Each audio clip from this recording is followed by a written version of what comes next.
Samantala, isang Mindanao lawmaker sanay nang hindi sumisipot sa budget deliberation sa plenaryo si Vice President Sara Duterte. Si Brigada Haji Caaminio sa detalye. Ibrigada mo! Brigada Live Report! Sanay na raw si Lanao del Sur Representative Zia Alonto Adyong sa hindi pagsipot ni Vice President Sara Duterte sa budget deliberation sa plenaryo ng Kamara. Tulad kasi noong nakaraang taon kung saan nagsilbing budget sponsor si Adyong, walang VP Sara na dumating sa plenaryo. Sinabi ni Adyong na maraming sentimiento ang mga kongresista ukol sa pagliban ni Duterte sa budget deliberations. Para sa mambabatas, insulto sa institusyon ang ginawa ng pangalawang Pangulo. Ako naman as a former sponsor of the budget, I get used to that. We sana nakapunta siya to extend this courtesy, the way that she extended courtesy to the Senate. Remember, the legislature is composed of two chambers. And so, if it's a deliberate way of,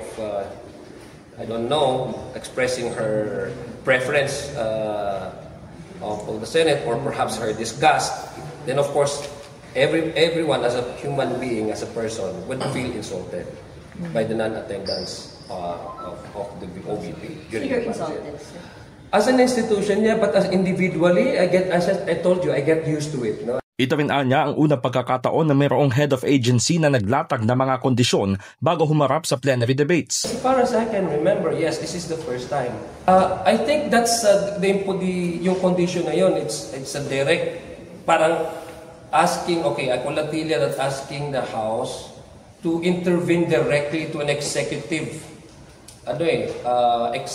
decision. I mean, on the part of the Bureau of Immigration, that's, they're coming from a position where there's an evidence, there's a reasonable justification to impose this lookout, and they're actually exercising their mandate. No? Sabi naman ni Bicol Saraw Party List Representative Terry Redon, walang karapatan na mag-demand si Duterte sa Kamara. Ang problema umano ay kung paano nila tutukuyin na karapat-dapat makatanggap ng kinakailangang budget ang OVP. The President is not in a position to make demands to Congress. But more importantly, it reflects of course yung pong kanyang talagang paggalang doon po sa proseso po ng pag-budget. So, I'm quite certain some of our colleagues had been lobbying for a cut for the Vice President's budget. I think, ito po, during the period of amendments, dapat mapag-aralan po talaga.